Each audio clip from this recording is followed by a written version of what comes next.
Hello friends, இன்றைக்கி ஆதிரா ஜங்ஷனில் soya beans வச்சு ஒரு சிம்பிளாக சூப்பரான டேஸ்ட்டில் பிரியாணி செய்ய போகிறோம். இது நீங்கள் லஞ்ச் பாக்ஸில் வச்சு கொடுத்து விட்டிங்கன்னா கொஞ்சம் கூட மிச்சம் வைக்காமல் எல்லோரும் சாப்பிட்டுட்டு வந்துடுவாங்க. இந்த பிரியாணி செய்கிறதுக்கு குக்கரில் நான் கொஞ்சம் போல் நல்லெண்ணெய் ஊற்றிக்கிட்டேன், 1 டீஸ்பூன் நெய்யும் சேர்த்துக்கிட்டேன். இது உருங்கவும் ஒரு சின்ன பூ, அதாவது கருப்பு பூ, 2 ஏலக்காய், 2 கிராம்பு, 2 சின்ன துண்டு பட்டை சேர்த்துருக்கேன். நீங்கள் வாசனை ஜாமான் ரொம்ப யூஸ் பண்ண மாட்டிங்கன்னா அப்படியே எல்லா அளவையும் பாதியாக குறைச்சிடுங்க.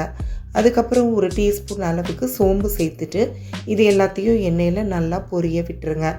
அடுத்ததாக ஒரு பெரிய சைஸ் பெரிய வெங்காயம் இல்லை மீடியம் சைஸாக இருந்தால் 2 வெங்காயம் போட்டு வதக்கிட்டு அதோட சின்ன துண்டு இஞ்சி தட்டி போட்டுக்கோங்க. 5-6 பல் பூண்டையும் தட்டி போட்டுக்கோங்க. இஞ்சி பூண்டு பேஸ்ட் அரைச்சி கஷ்டப்பட தேவையில்லை. இப்போது மீடியம் சைஸ் தக்காளியாக இருந்தால் 3, பெரிய தக்காளி பழமாக இருந்தால் 2, முடிஞ்ச அளவுக்கு நைஸாக நறுக்கி போட்டு நல்லா வதக்கிக்கோங்க. அடுத்ததாக ஒரு உள்ளங்கை அளவுக்கு கொத்தமல்லி தலையை பொடியாக நறுக்குனது, அதே உள்ளங்கை அளவுக்கு புதினா இலைகள், தேவையான அளவு உப்பு போட்டு நல்லா வதக்கி விட்டுருங்க. இப்போது நான் ஒரே ஒரு பிரியாணி இலை சேர்த்துக்கிறேன். இது உடலுக்குமே நல்ல நன்மை பயக்கும், அதனால் தேவைன்னா நீங்கள் சேர்த்துக்கோங்க. இதோட 1 டீஸ்பூன் அளவுக்கு மிளகாத்தூள், 1 டேபிள் ஸ்பூன் அளவுக்கு மல்லித்தூள் சேர்த்து வதக்கி விடுங்க. காரம் கொஞ்சம் அதிகமாக வேணும்னா 2 பச்சை மிளகாய் கூட நீங்கள் நறுக்கி சேர்த்துக்கலாம். இப்போ 1/4 கிலோ அளவுக்கு சோயா பீன்ஸை நல்லா கழுவி எடுத்துட்டு அதையும் இதோடு சேர்த்து நல்லா வதக்கி விடுங்க. இப்போ அடுத்ததாக நான் ரைஸ் 300 கிராம் போட போகிறேன். சீரக சம்பா அரிசியில் தான் செய்ய போகிறேன். ஸோ அதுக்கு டபுள் மடங்கு, அதாவது 600 மில்லி அளவுக்கு தண்ணி ஊற்றிக்கோங்க.